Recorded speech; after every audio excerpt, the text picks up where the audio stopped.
Researchers aim to produce objective, unbiased results, but total objectivity is difficult to achieve.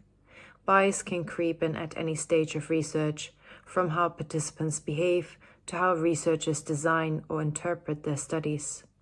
In this lesson, we'll explore the main types of bias in psychological research, why they matter, and how psychologists try to reduce them. Bias isn't just random error. It's a consistent distortion that pushes results in a particular direction. In research, bias threatens the validity of findings. It makes them less accurate, less representative, or less generalizable. Bias can come from participants, researchers, or even the way a study is designed or analyzed. Participant bias includes demand characteristics, which are when participants try to help the researcher by behaving in the way they think is expected. For example, working harder in a memory test if they think caffeine is supposed to improve performance. Social desirability bias appears in self-report measures like questionnaires. People might underreport socially undesirable behaviors or exaggerate positive traits. Both of these forms of participant bias reduce validity because behavior no longer reflects what would happen naturally. Response bias is when participants respond in a patterned or inaccurate way rather than answering each question carefully. For example, someone might always choose agree or the middle option, or give quick answers just to finish the questionnaire. Sometimes this happens because they want to please the researcher, but it can also be due to habit, boredom, or misunderstanding the question. Order effects are an example of participant-related bias. They occur when the order of conditions influences behavior, usually in repeated measures designs. Solutions for participant bias include single-blind designs so that participants don't know the true aim or condition they're in, the use of deception, obviously ethically approved, which prevents them from guessing the purpose, counterbalancing to control for order effects, anonymity or confidentiality to reduce social desirability bias, and standardized instructions to ensure that all participants receive the same ones. Researcher bias occurs when the psychologist's expectations or personal beliefs unintentionally influence the research process. This might happen during data collection. For instance, an observer may record behavior that supports the hypothesis more often than behavior that contradicts it, or during data interpretation, when researchers pay more attention to evidence that supports their expectations. That's confirmation bias. Researcher-related effects include experimenter effects, where the researcher's own behavior influences participants. Even something as small as tone of voice or a smile can affect how participants perform. Researcher bias reduces internal validity because it makes it unclear whether results are caused by the independent variable or by the researcher's influence.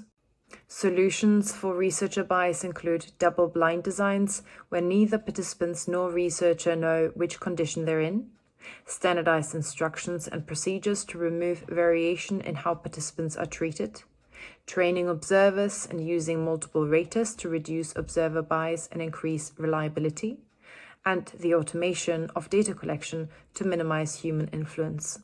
Sampling bias affects how representative the participants are. For example, if a study on memory only includes psychology students, it might not generalize to older adults or people with different educational backgrounds. A biased sample threatens population validity. The findings may only apply to that specific group, not to people more broadly. Sampling bias can be reduced by using random sampling or stratified sampling, and also having larger and more diverse samples. Cultural bias happens when studies reflect the norms and values of one culture but are presented as universal. Ethnocentrism means evaluating other cultures using the standards of one's own.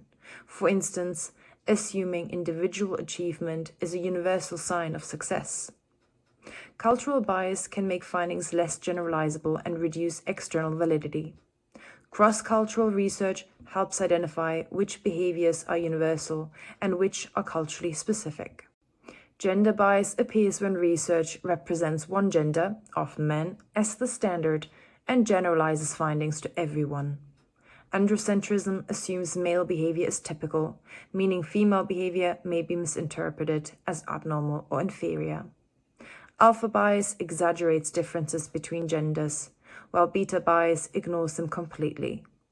Recognizing gender bias helps psychologists design more inclusive, representative studies. Now, here are some other types of bias that are less commonly discussed but still important to recognize in psychological research. Publication bias happens when journals prefer to publish studies with significant or positive results, so null findings are underrepresented in the literature. File drawer bias is the researcher side of that, when studies with non-significant results aren't even submitted for publication and end up unseen. Funding bias can occur when research is sponsored by organizations with a vested interest in certain outcomes. Unconsciously or consciously, researchers may interpret data in ways that align with that interest. Attrition bias occurs especially in longitudinal studies when participants drop out. If those participants that remain are systematically different, the findings lose validity. These different biases show how difficult it is to produce objective data. Every stage of research, from designing a study to publication, carries potential biases. Good research, therefore, is carefully designed, transparent, and replicable.